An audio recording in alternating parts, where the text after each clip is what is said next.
बच्चों, आप सभी का स्वागत है कार्यपत्रक 13 में। आज हम राशियों की तुलना में ही और नई चीज़ें सीखेंगे। आप अनुपातों से प्रतिशत बनाना सीखेंगे। आपको पता है अनुपात क्या होता है? अनुपात से हम तुलना करते हैं, प्रतिशत से भी हम तुलना करते हैं। अनुपात से प्रतिशत कैसे बनाया जाता है? जब राशि के भाग अनुपात के रूप में दिए होते हैं तो हम उन्हें प्रतिशत में इस प्रकार बदलते हैं। जैसे आपके पास 15 मिठाइयाँ हैं, उसको मोनू और सोनू में इस प्रकार बांटा कि मोनू को 3 मिठाई मिली और सोनू को 12 मिठाई मिली। उन्हें कुल मिठाई का कितना प्रतिशत मिला?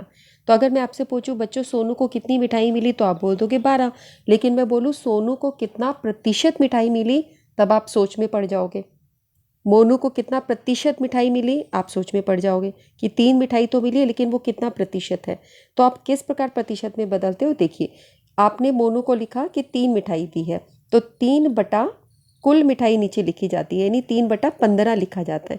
यहाँ 3/5 लिखा है, वो गलत लिखा है, 3/15 और गुना फिर 100% से गुना कर देते हैं। तो आप देख रहे हो 3 पंजे 15 कटेगा और फिर 5 का पहाड़ा 2 यहाँ तक। सो ये 20% मोनू को मिठाई मिली। इसी प्रकार सोनू के लिए 12/15 गुना 100, इसको हल करोगे 80% मिठाई मिली। ठीक है, सो आप उसको जितना मिला बटा कुल गुना 100। इसी प्रकार आप अपने अंकों का प्रतिशत भी निकालते हो। आपको जितने अंक मिले बटा कुल अंकों का जितने का पेपर हुआ, जैसे आजकल यूटी चल रहा है, सो आप उसको जितने अंक आपको मिले, मान लो आपको 15 अंक मिले बटा 20 गुना 100%, तो आपका वो निकाल सकते हो कि कितने प्रतिशत आपको अंक मिले। ये चीज़ यहाँ गलत लिखी है, या 15 एक ऐसे होना चाहिए था, रॉन्ग लिखा है, 3/15 होना चाहिए। ठीक है, तो ये बहुत इंपॉर्टेंट चीज़ आपने सीखी, अनुपात से प्रतिशत कैसे बनाते हैं। अब हमारे पास एक प्रश्न और आता है कि बढ़त या गढ़त को प्रतिशत रूप में कैसे लिखा जाए। जैसे कि कोई राशि बढ़ रही है, घट रही है, उसको भी प्रतिशत में बदलना आना चाहिए। जैसे यहाँ पे उदाहरण है, किसी देश में पिछले 10 वर्षों में अशिक्षितों की संख्या 150 लाख से घटकर 100 लाख रह गई। तो पहले 150 लाख थे, अब 100 लाख रह गए पिछले 10 सालों में। तो कितने कम हो गए?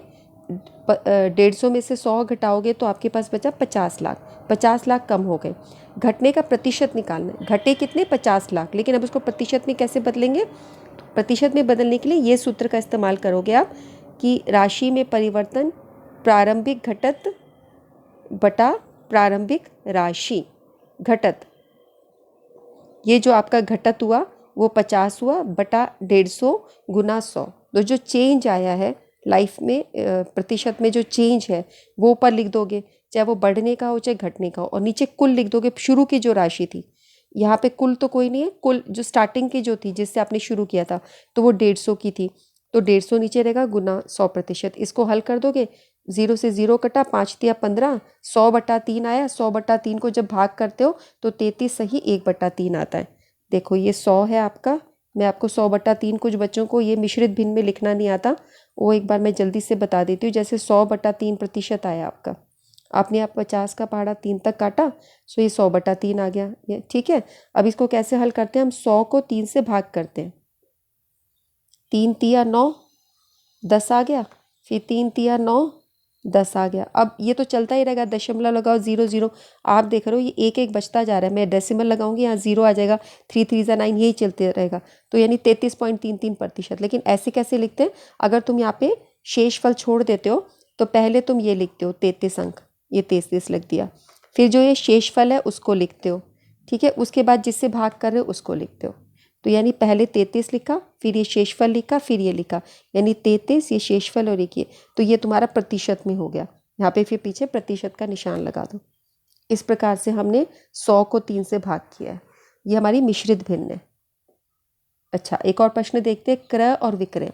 जब कोई चीज़, जैसे दुकानदार कोई सामान लेके आता है, फैक्ट्री से लेके आता है, तो वो जितने में सामान उसने खरीदा वो उसका क्रय मूल्य हो गया, और जिसको वो हमें जिस दाम पे बेचता है ग्राहक को, हम लोगों को, तो वो हमारा विक्रय मूल्य हो जाता, दुकानदार का विक्रय मूल्य हो जाता है।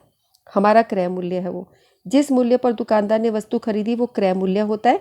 जिस मूल्य पर दुकानदार ने वस्तु बेची वो विक्रय मूल्य है। तो क्रय मूल्य को हम सीपी, कॉस्ट प्राइस भी बोलते हैं। विक्रय मूल्य को एसपी या सेलिंग प्राइस भी बोलते हैं। ठीक है, तो लाभ और हानि हमारी, एक चीज़ हम सीखते हैं, जैसे कि एक फूलदान है, 120 रुपये में हमने खरीदा और 108 रुपये में बेचा, तो ये क्रय मूल्य हो गया। 120 खरीदा और 108 में बेचा, तो कम में बेचा, तो यहाँ नुकसान हो गया, तो ये तुम्हारा हो गया हानि। कितनी हानि हुई? आप इसके लाभ और हानि लिखो।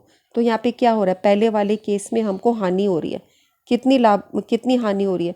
तो आप क्या करोगे, 120 में से 108 माइनस करोगे तो 20 में से 8 गए 12 रुपए की हानि हो रही है पहले में। दूसरा देखो, 540 में कार बेची गई तो ये हो गई विक्रय मूल्य, और 450 में खरीदी गई ये होगी क्रय मूल्य।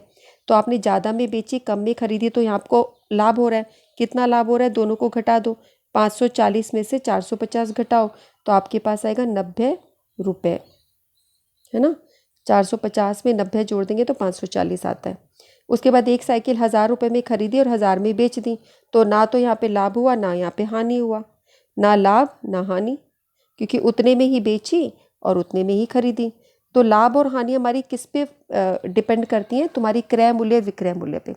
अगर आपका क्रय मूल्य विक्रय मूल्य से कम है, आपने कम में खरीदी, तब आपको लाभ हो रहा है। अगर आपका क्रय मूल्य विक्रय मूल्य के बराबर है तो ना लाभ ना हानि। अगर क्रय मूल्य बड़ा है विक्रय मूल्य से, आपका क्रय मूल्य अगर बड़ा है विक्रय मूल्य से, तो यहाँ पर आपको हानि हो रही है, ठीक है। तो जब आप विक्रय मूल्य ज़्यादा होता है तो लाभ होता है, विक्रय मूल्य कम होता है तो हानि होती है, ठीक है। तो आप देख रहे थे कि यहाँ पर विक्रय मूल्य कम था तो यहाँ हमें हानि हुई, दूसरे में विक्रय मूल्य ज़्यादा है तो हमें लाभ हुआ, यहाँ पे बराबर है तो ना लाभ ना हानि। चलो एक प्रश्न देखते हैं, लाभ या हानि को प्रतिशत रूप में बदलना। लाभ हानि आपने निकालना सीख लिया, अब उसको प्रतिशत में कैसे बदलते हैं। लाभ हानि कैसे निकालते हैं, घटा करके, हमने घटाया है ना। सेलिंग प्राइस में से कॉस्ट प्राइस घटाना, विक्रय मूल्य से क्रय मूल्य घटाना, ठीक है। अब उसको प्रतिशत में, एक वस्तु अगर 50 रुपये में क्रय की गई तो ये क्रय की गई तो ये कॉस्ट प्राइस हो गई आपकी सीपी, और 12% हानि पर विक्रय की गई तो हानि प्रतिशत 12 है, उसका विक्रय मूल्य निकालना है। तो आप देख रहे हो कि ये जो आपका एसपी होता है सीपी माइनस हानि, आपका जो क्रय मूल्य है उसमें से हानि घटाओगे तब एसपी आएगा। तो आप इसको ये कितना है आप ये निकालो कि क्रय मूल्य का 12% मतलब कितना हुआ, 12% हानि हुई ना। हानि किस पे, हानि लाभ सब क्रय मूल्य पे निकाले जाते हैं। तो आप ये देखो ये है कितना, 50 का 12% मतलब कितना है, 12/100। ये हमने पिछली वर्कशीट में हमने सीखा था कि 12% 50 का 12% हम कैसे निकालते हैं, 50 गुना 100, 50 गुना 12/100, है ना, प्रतिशत का निशान हटा और फिर इसको हल कर देते हैं, ये आपने सीखा था। तो अब इसी तरीके से जब आप इसको हल करोगे तो 50 दूनी और 2 छिक, तो आपके पास 6 आया कि 6 हानि हुई है। तो अब 50 में से 6 निकालोगे 44 रुपये का विक्रय मूल्य हुआ, ठीक है, यानी 44 रुपये में बेची। इस प्रश्न को मैं डायरेक्ट एक फॉर्मूले से कर सकती हूँ, अगर आप इससे ना करें, सीधा एक फॉर्मूला है हमारे पास में। आपको जब एसपी निकालना हो तो एसपी निकालने के लिए 100 प्लस प्रॉफिट परसेंट है तो प्रॉफिट परसेंट डाल दो और अपॉन 100 इंटू सीपी। यहाँ पे आपको सीपी दे रखी है ना, और आपको एसपी निकालनी है, विक्रय मूल्य निकालना है, तो ये फॉर्मूला कर सकते हो।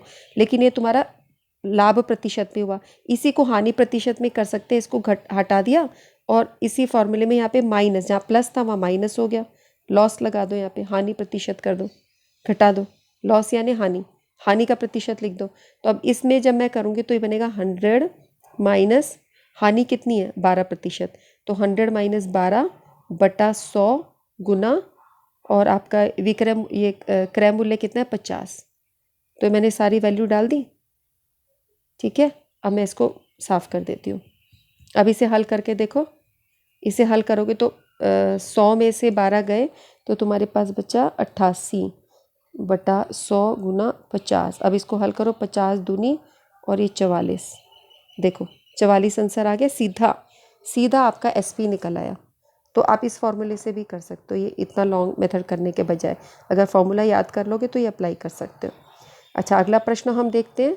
अगला प्रश्न है कि राशिद ने एक टीवी खरीदा 9,000 रुपये का, 12 वर्ष पश्चात उसने 6,000 में बेच दिया। तो 9,000 में खरीदा और 6,000 में बेच दिया, तो अब ये यानी कि इसने नुकसान में बेचा। खरीदा गया था 9,000 का, बेचा 6,000 में, तो हानि हुई ना। हानि कैसे करोगे, क्योंकि आप इसमें से घटाओगे तो आपके पास आएगा 3,000 रुपये। तो आप देखो लाभ या हानि क्या है, हानि है, कितनी प्रतिशत है, प्रतिशत निकालने के लिए आप जो लाभ हानि है उसको ऊपर लिखेंगे, कॉस्ट प्राइस जो है आपका वो नीचे लिखेंगे, गुना 100। ये सूत्र आप याद कर लीजिए। लाभ और हानि के लिए दोनों के लिए चलता है ये। लाभ होता तो लाभ बटा आपका नीचे क्रय मूल्य गुना 100%। हानि है तो हानि बटा CP गुना 100%। तो 3000 बटा 9000 100%। इसको तुम हल करोगे तो तुम्हारा 33 से 1/3% आ जाएगा। ठीक है। सो आपने एक तो ये क्वेश्चन देखा कि लाभ हानि प्रतिशत कैसे निकालते हैं। आपने देखा कि आपका विक्रय मूल्य कैसे निकालते हैं जब क्रय मूल्य दे रखा हो और लाभ हानि दे रखी हो। आपने एक बहुत इंपॉर्टेंट ये सीखा, अनुपात से प्रतिशत कैसे बनाते हैं, घटत या घटत कैसे करते हैं। अब हम कुछ प्रश्न कर सकते हैं। देखो ये पहला प्रश्न है आपका, एक वस्तु को 5% लाभ पर 540 में बेचा गया। तो बेचा गया तो ये हो गया विक्रय मूल्य, ये आपकी SP हो गई। लाभ है 5%, तो आप लिख दो भाई लाभ है 5% और विक्रय मूल्य है 540, उसका क्रय मूल्य ज्ञात करना है। ठीक है। तो अब मैं इसको वही छोटे फॉर्मूले से बताती हूँ। तुम्हें विक्रय मूल्य दे रखा है, लाभ दे रखा है, क्रय मूल्य निकालना है। तो जब क्रय मूल्य निकालना हो डायरेक्ट तुम ये फॉर्मूला लगा सकते हो, 100 × SP अपॉन 100 + P%। ये SP है तुम्हारा विक्रय मूल्य यानी SP। तो 100 × 540 बटा 100 प्लस प्रॉफिट % कितना दे रखा है, लाभ प्रतिशत 5। तो अब तुम इसको जोड़ दो, ये तुम्हारे पास आया 100 × 540 बटा 105। ये आ गया। इन दोनों को जोड़ दिया। अब इसको सरल करो, 5 के पारे से काटेंगे तो 21, 5 एकम 5, 40 आएगा। दो संख्या इकट्ठे नहीं आ सकती, तो हम क्या करेंगे, 40 को लेके आएंगे तो फिर 8 पे चला जाएगा, 108। और ये 5 दूनी 10, 21। अब ये 3 के पारे से कर सकता है, 3 सत्ते 21, 3 तिया 9 और 3 छिक 18।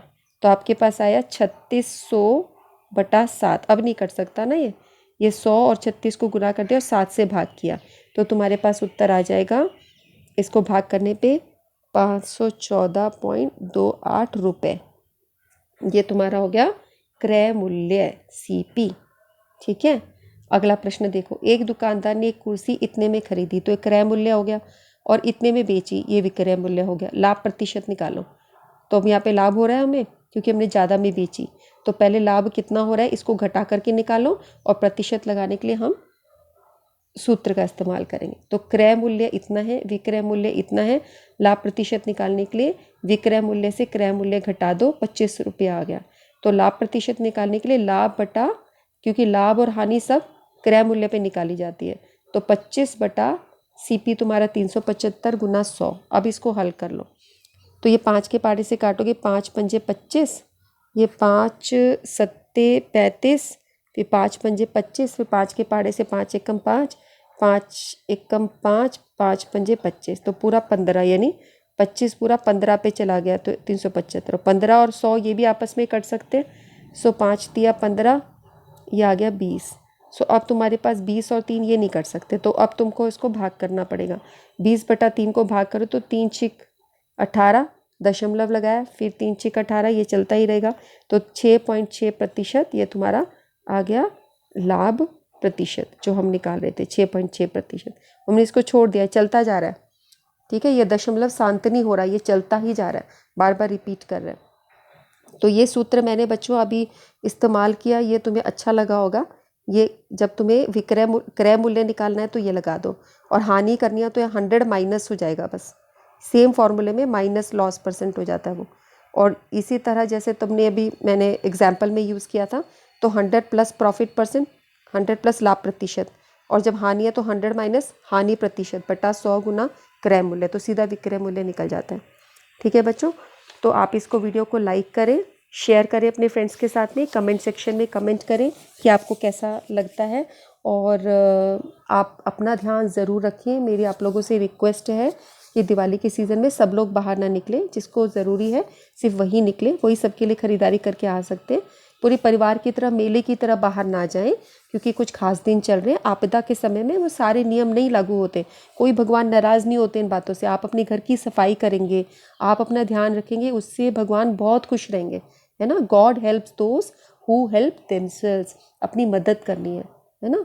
भगवान हमें यही शिक्षा देते हैं कि अच्छी आदतें सीखो, अपना विकास करो, उसी से हमारे प्रभु, हमारे अल्लाह, हमारे भगवान खुश होते हैं। ठीक है। आपको अपना ध्यान रखना है। जितना ज़रूरी हो उतना बाहर निकलो। त्योहारों के नाम पे खुली छूट नहीं लेनी है। ओके, ठीक है बच्चों, नेक्स्ट वर्कशीट में हम लोग फिर मिलते हैं। तब तक के लिए आप अपना ध्यान रखें। Bye bye.